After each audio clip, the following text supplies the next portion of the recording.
Hi friends, இன்றைக்கி நம்ம வீட்டில் மத்தியானம் என்ன சாப்பாடுன்னு பார்க்கலாம்.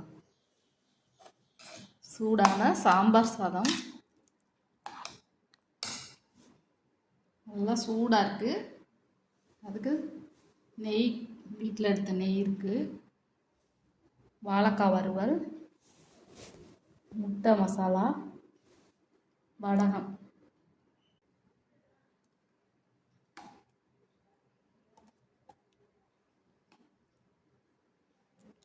நல்லா எல்லா காயும் போட்டிருக்கு. கத்திரிக்காய், முருங்கைக்காய், முள்ளங்கி, கேரட் எல்லாம் போட்டிருக்கேன். இதில் கொஞ்சம் நெய் சேர்த்து சாப்பிடும்போது டேஸ்ட் சூப்பராக இருக்கும். சைடிஷ் இது மூணுமே சூப்பராக இருக்கும். ஏதாவது ஒன்று வச்சு சாப்பிட்டாலே நல்லாயிருக்கும். மூணும் சாப்பிடும்போது சூப்பர் டேஸ்ட்டாக இருக்கும் காம்பினேஷன்.